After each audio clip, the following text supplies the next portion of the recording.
Yes, it's your #1 ghetto sports broadcaster in the business, Crockpot, reporting live from Inaccurate News 9. Yeah, I'm actually being serious.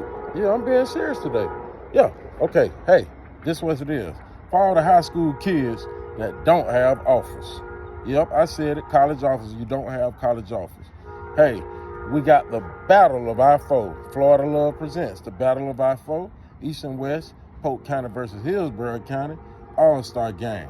Yes, it will be held at Bryant Stadium, Lakeland, Florida, home of the Dreadnoughts. Yes. And also, it is 18 and under.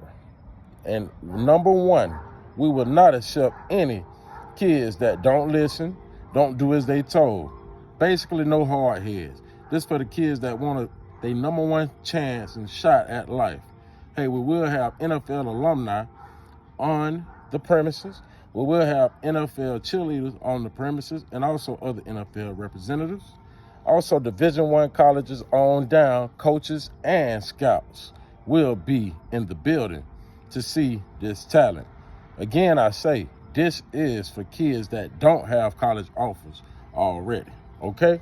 Y'all got that? All right. Okay, now we're moving right along. I'm being serious today. Okay. What we're going to get with first is the fee will be $200, but it includes your uniform. They bad too, they off the chain. I might get me one. And also, you get gloves, compression tops and bottom, and also t-shirt and shorts. Oh yeah, and the gloves got Interstate 4 on them. So when you score a touchdown, you know, or do whatever you do, you know how you do.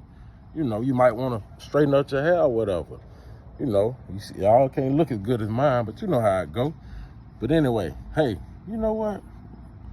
Let me let y'all see. Y'all seen them? They bad. Yeah. That's all I'm going to show. Later on this week, we will be putting the uniforms out, letting y'all see how they look. They are bad and they are authentic. Like I said, hey, everybody come out, have a good time. Saturday, December 16th, Bryant Stadium. We will be in the building. FLAWDA Love. Oop. Nope. My name is Crockpot. Back to you, John.